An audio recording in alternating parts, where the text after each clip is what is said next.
my disagreements with Destiny stem from the way he tackles certain issues, the way he positions himself, and the genuine lack of intellectual curiosity that fosters in his own community. Like, these guys are delusional, dude.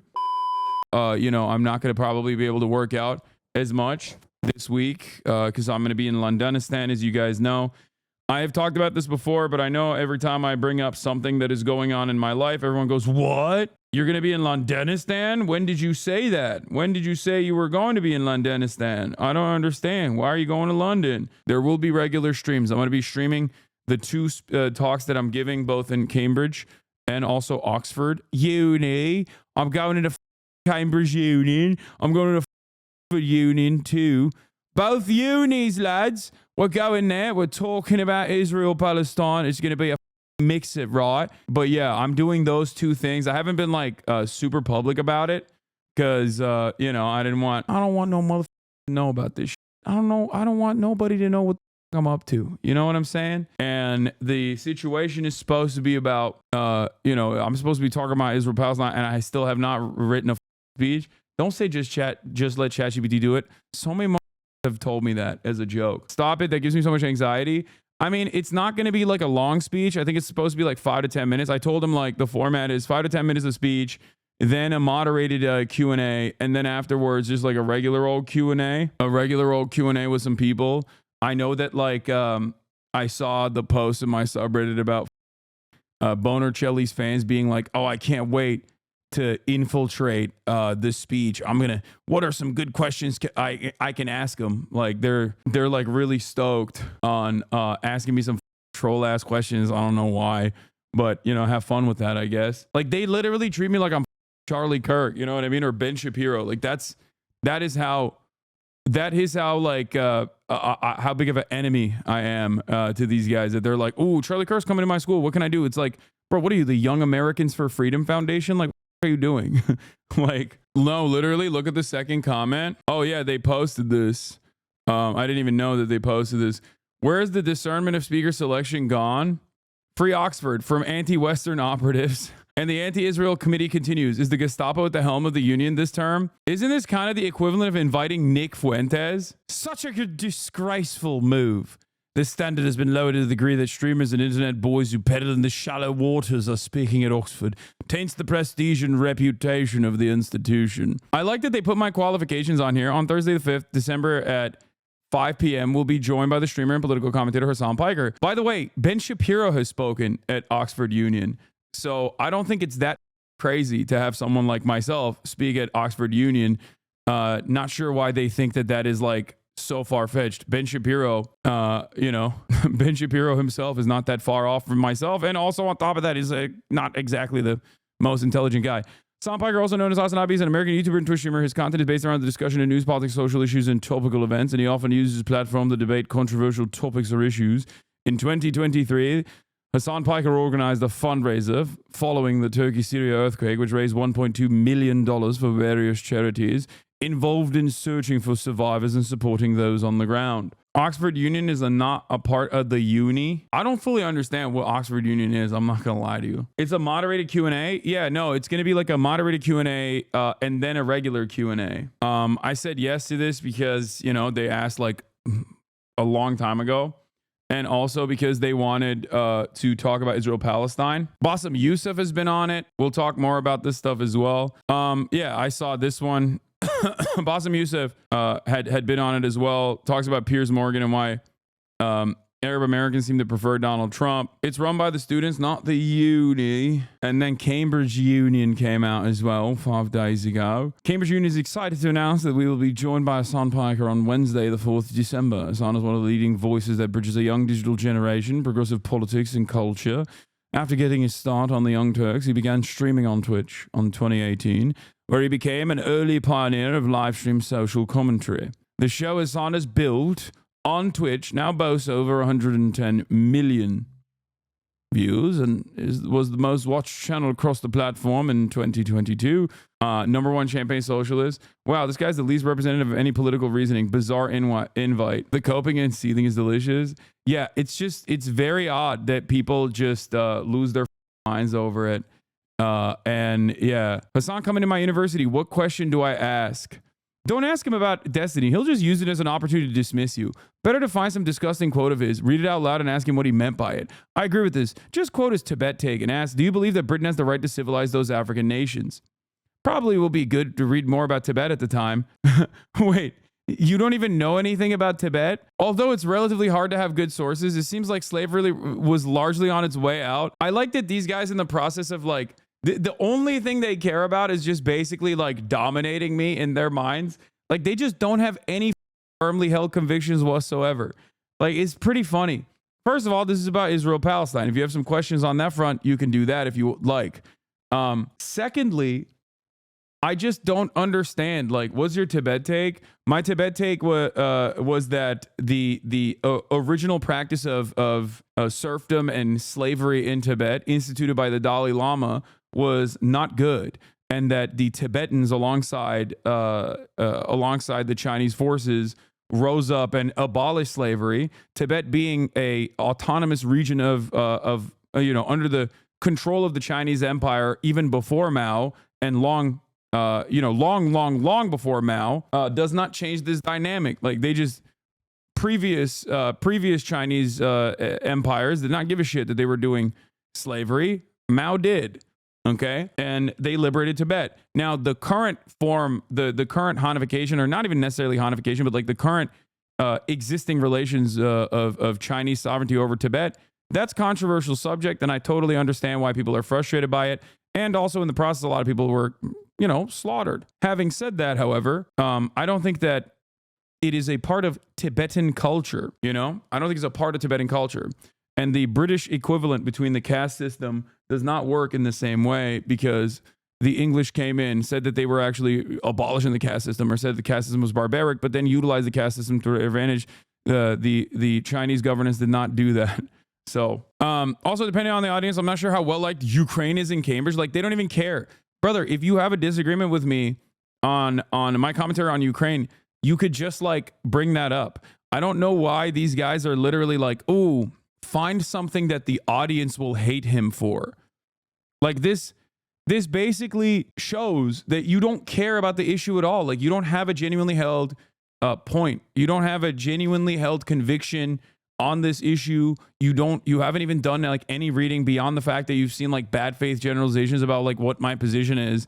And you think that like, I'm not going to be able to have a conversation with you in front of a large audience when, this is going to play itself out in a similar fashion to like a gray name. Anyway, but it's like weird because when I prepare to debate someone, right? When I prepare to debate someone, I don't simply look at like that is going to undermine their worldview. Although, that definitely is something I look at.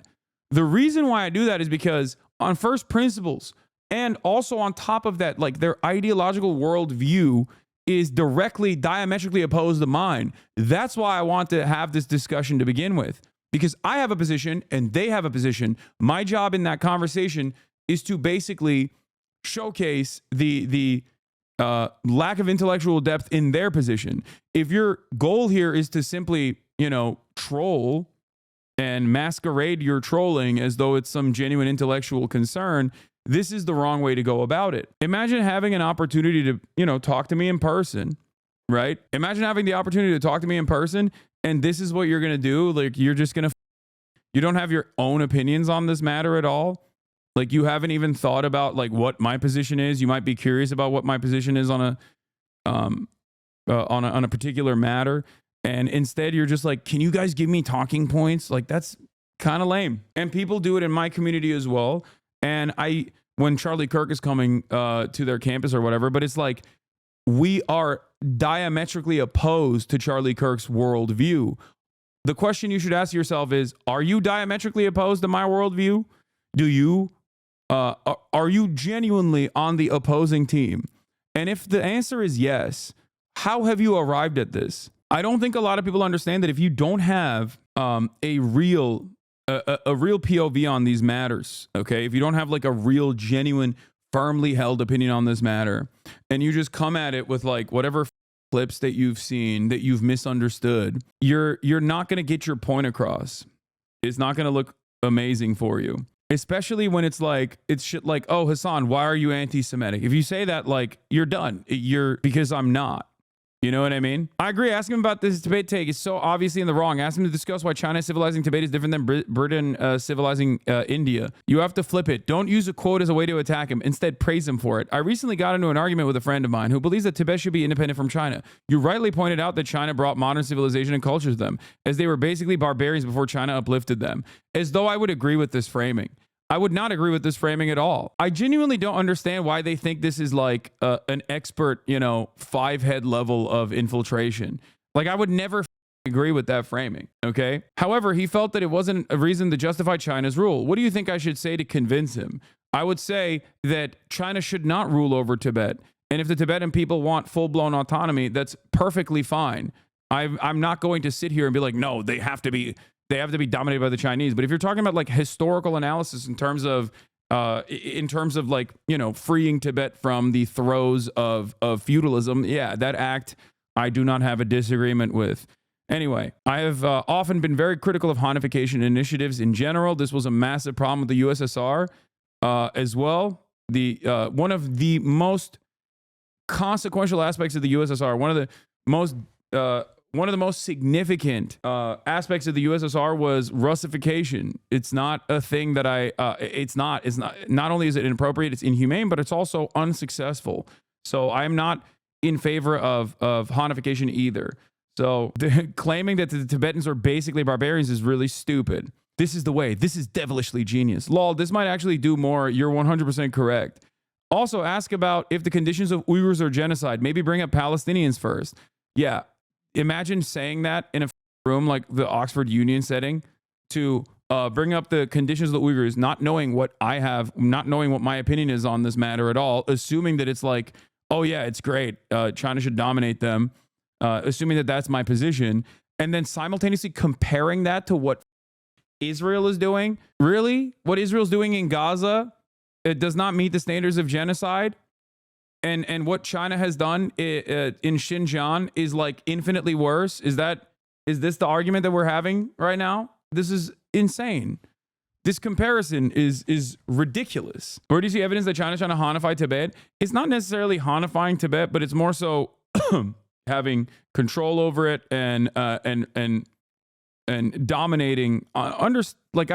Before people start talking about like the Dalai Lama and how he's a CIA agent. Okay, I am always going to be of the mindset that you got to let people live. Okay, no, it's comparable. Explain why it's not comparable. Chinese practices in Xinjiang were mass surveillance and re-education camps. These are completely unacceptable acts. Okay, upon an entire generation of Uyghur Muslims in this area, claiming that there were separatist extremists. And there were certainly some separatist extremists, but that doesn't justify dragnets, that doesn't justify mass surveillance, and that certainly doesn't justify re-education. The notion that like this is comparable to what Israel has done is insane. Okay? I'll take it one step further. Ironically enough, Israel was doing what China did in Xinjiang, in Gaza and the West Bank. I would still be very critical of it in the same way that I was when China did it in Xinjiang. But the entire world would applaud how tolerant and how open-minded the Israeli society was. Okay? What are you talking about? Like, one is, did China bomb every part of Xinjiang? Like, what are you talking? What are you saying? China is Xinjiang is firmly within Chinese territory. Let's say Gaza Strip is also firmly. Wait, you thought the Chinese government was bombing Xinjiang? I just want you to understand, I am still extremely critical of the Chinese practices in Xinjiang, okay? I've talked about this quite a bit, extensively. I think that dragnet campaigns, mass surveillance, re-education, all of which are completely and utterly unacceptable and inhumane. It does not matter that there are, there were acts of knife attacks or acts of separatist terror or whatever. It still doesn't matter. Like, you can't just like enforce this ridiculous surveillance state regime over an entire group of an entire population. Having said that, however, no, they did not bomb Xinjiang. As a matter of fact, America in Philadelphia has done more to black people than China did in Xinjiang in terms of bombing. Okay, they did a lot more, but in other aspects, but no, there was not there was no bombing campaigns happening. The reason why I brought up America and black people is because the Africa family were bombed in the move bombing in 1985 in a Philadelphia suburb by the Philadelphia Police Department. Okay, nobody ever considers that to be like a mass bombing campaign of black people, and I certainly don't either. Okay, but having said that, yeah, they dropped C4 from a helicopter. They dropped C4 from a helicopter, and the police chief famously said, "Let it burn." Belgium civilizing the Congo is better because the Belgians used the abolition of slavery to stake their claims. Yeah, dude, totally. Belgians actually maintained the practice of slavery. So I don't know what you're talking about. It was ruthless. It was brutal. It was one of the most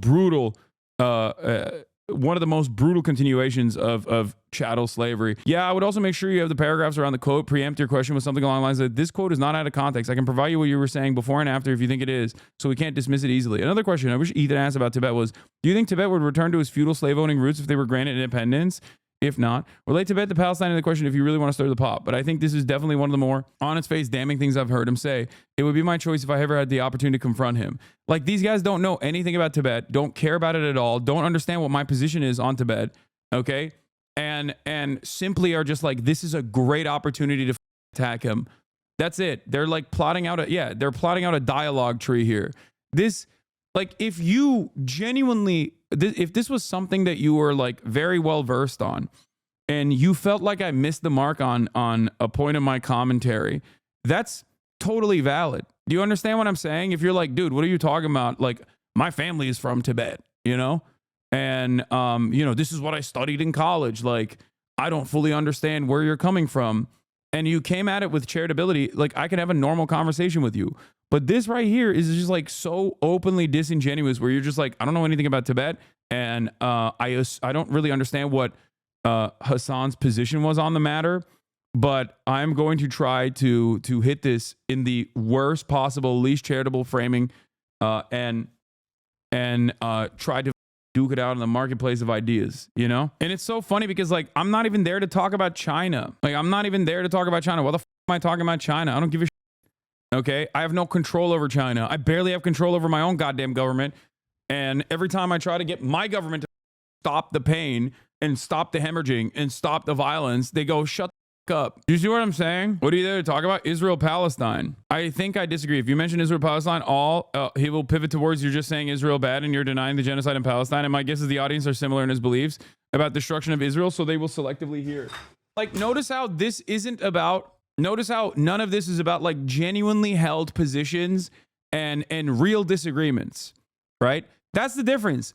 If this conversation was being held in a like openly right-wing, you know, Ben Shapiro style audience, there would be plenty of disagreements. People would be like, ask him about, I mean, there'd still be a lot of dumb like, oh, ask him about how inconsistent it is that he's a socialist but also wealthy, right? So that's number one. They would do dumb like that. But ultimately, there would be some disagreements, right? There would be some real disagreements. Like, why doesn't he believe that, I don't know, free markets are good or something like that? These guys literally don't even know why they disagree with me. They don't even know. They've just been primed into believing that I have this other opinion on an issue that they've never thought about or cared about before or after this very moment. They never cared. Their goal is to drag you down and get clips out. Exactly. There is no ideology here. It's just like Hasan and that's it. And I guess this guy literally thinks like Israel bad is a unfortunately too popular of a position at Oxford Union. But he also is coming at it with the recognition that it's too popular of a position. So don't even bring up Israel at all at the Israel-Palestine conversation that I'm supposed to be having at Cambridge and Oxford. Like, they literally are like, I don't even give a f about Israel-Palestine. Like, I know I have my own personal opinions on it, but I know that if I brought that up, it would look bad. It would make you look bad if you were to say you're pro-Israel. I don't think so, actually. You're attacking him from the left. Hasan, don't you think the justification you gave here for China invading Tibet, they're still talking about this. Imagine him being so obsessed not to mention DGG in a Cambridge to a room full of normies. Brother, look at this conversation that you are finding yourself in. Look at this. Imagine him being so obsessed to mention DGG in Cambridge to a room full of normies that have no idea what DGG is, blaming it on like it was CIA Kino and Deranged. First of all, I would not do that. And secondly, you're literally saying that. You're DDG is openly fantasizing about how they're going to do this. And then they're like, ooh, he's so obsessed. He's so obsessed if he recognizes the thing that we're doing in this thread. Yeah, they're literally doing the AIPAC thing where they go into a Dem primary and attack Cori Bush, not on the Israeli issue because their constituents agree with her about that, but on other stuff. The objective is to discredit any anti-Zionist by any means necessary. I know, but I'm not so certain that many of these people in this community are that invested in the continuation of Israeli dominance in the region. Some of them certainly are, as they are definitely Western chauvinists, definitely want American imperialism to continue, definitely think it's good, but like they're not directly paid operatives or whatever. This is just the way that they operate for fun, which makes it even crazier. They're not even doing this for money. They're just doing this for fun. That makes me think it'd be good to be unsubtle with questions. You once said you paved the path to your success on your own, yet much publicly searchable information would show that your career was largely fostered by your affiliation with one Stephen Bonnell. Could you expand on that? That would make him look deranged in a room full of normies, so let's do it, lol. Don't ask him what he meant by it. He'll just snake his way out like he always does. Just read off a list of quotes and leave. You got to pretend Trump or someone like Destiny said it. Then once he's done criticizing the quote, just flip it and say it was you. Ask why he drove drunk over and over. What? Yeah, but just don't ask what you did. What did you mean by this crazy quote? That comes off like some low effort Twitter troll. Provide the quote, concisely tear it to shreds with some kind of fact, statistic, or historic parallel to show you're informed on the topic and baffled by his idiocy, and then let him respond to that. Ask him about that quote of him justifying rich college girls getting... It's not... Might be fun to ask if your college has rich girls enough to justify, or if he meant Ivy Leagues. Honestly, it might be the best one. A lot of rich people on Cambridge, so I make it quite personal. Like, these guys are delusional, dude. All these confrontational ones are silly and will do more to make him look like a renegade, which is part of his brand. Just ask him about what Mark said about X or Y or Deleuze or Schumpeter or Henry George or whoever's response to it, and he won't anything of substance to say because he doesn't know much at all about the tradition he LARPs is coming from. That would require you to actually know something about Marx. DG will hate read Marx if it allows them to own Hassan, as they should. Sorry, but there's a reason his influence on so many strains of thought across so many fields of study to this day is undeniable. I like that this guy is Marx pilling these weirdos. And you don't simply need to be a Soviet simp or really a Marx of any kind to seriously engage with this. You do yourself no favors by cherry picking weaker parts to dismiss the whole output. Yeah, I mean, he's played a very formative role in an entire field called sociology. So I think that it's pretty valid to learn more about this way of thinking, I think. But if I recall correctly, the guy who made the post isn't even a current student. They're an alum. So a grown man going back to school to let the whole student body know they're an loser. I really appreciate your consistent support of the Palestinian sovereignty, seeing as tensions have risen between China and Taiwan and Trump coming in. I'm scared that he won't intervene in this conflict before it's too late. Why are the conservatives in the U.S. government against advocating for the Taiwanese people to help them keep their land? Glaze, plus he will either have to say China bad, Uyghurs, Hong Kong, anti-democracy, which is bad for tankies because more U.S. intervention, or he will have to say one country, two systems like he did on Leftovers and look like a fool because how can you justify what China is doing well? Bonus points if he says that and you follow up with, but we wouldn't accept that solution for Israel-Palestine because then China would be like Israel. I'm so sad about the stupidity and the lack of intellectual curiosity in this community that is supposed to love these kinds of like heated debates and discussions. For a community that believes that the truth only comes out in the marketplace of ideas against interlocutors, they seemingly spend a good amount of time trying to actively suppress parts of their brain that might actually listen to things in a more charitable fashion and perhaps even understand a very different way of looking at the world. They're really talking about an annexation that happened almost 75 years ago compared to an active ongoing genocide. I know. Apparently you are now a banned subject on the subreddit and posts like this now get deleted. They want to look like they never talked about you. Yeah, but unless they nuke, and I mean when I say this, thousands, tens of thousands of posts that they've made prior, which that would be awesome if they did that. Yeah. Also, it's pretty funny because it's like I'm a one stater, so I guess one state for Taiwan and China in their worldview. I don't know. Cambridge is a debate board center of the UK. You won't need these weirdos to get some odd questions. Yeah, I know. I wonder what leak recently that has them covering their ass. Yeah, I wonder why they I wonder why they are making these decisions actively. I don't know. Maybe they're just like moving the unhinged stalkers to LSF, which is now apparently completely allowing politics and also allowing, Destiny says this about Hassan type clips again. I wonder how that happened. Perhaps it has something to do with the fact that a person that once ran for Orbiter of the Year in Destiny's community, that's a real fucking competition. That's how big of a cult they are. Is actually now the top moderator, the head moderator of live stream fails. So they're just going to move their operations over there, I suspect, the stalking. So it's not so personally directed, especially considering that Destiny has openly advocated to brigade anywhere and everywhere that I mentioned, which they were already doing. Do you think they're going to 4chan instead of Reddit, or are they experiencing splinter Reddit discourse in their community? I don't follow it that closely. You guys just put this shit in front of me. Ask him why he constantly criticizes the US but doesn't use any of his wealth to help improve any of the things he criticizes. Wait. Okay, that's a great opportunity. Ask him about Crimea, Uyghur camps, Taiwan independence, or the Houthis. Old enough to count, old enough to mount. He's not equipped to answer any substantial question based on what I've seen from him. He was a double major in political science and communication studies, but only on the bachelor level. Communication studies is mostly nothing burger to begin with, although political science is more substantial. I say its influence is overblown compared to the expertise they bring.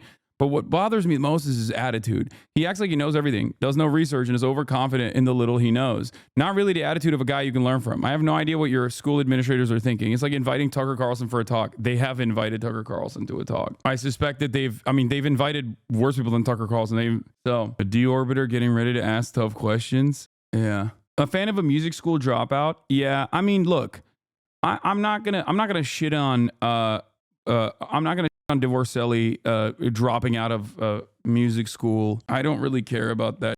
You can be like an empathetic person without a college degree who has like firmly held convictions, a decent moral compass that guides your politics, and an interest to do better for your fellow man. And I'll be right by your side, I'll be there for you. My degree doesn't make me more valid. Ben Shapiro graduated from Harvard Law. He went to UCLA for undergrad and then Harvard Law. These are some of the best institutions in the country. It doesn't really matter. It plays your background and your educational attainment does not matter to me even a little bit. I don't care about it at all. I know plenty of dumbasses that went to some of the best schools, and I know plenty of brilliant people that went to no school, right? It really doesn't matter. My disagreements with Destiny stem from the way he tackles certain issues and the way he positions himself in every conversation, and the genuine lack of intellectual curiosity that fosters in his own community. I don't think his community understands that either. Like I get very frustrated about that because they just completely shut off certain. They actively work to shut off certain points of contention. Have you considered, however, that you don't do enough to support the DNC and therefore your access should be cut off somewhere? Very smart politics understanders have said this. Yeah.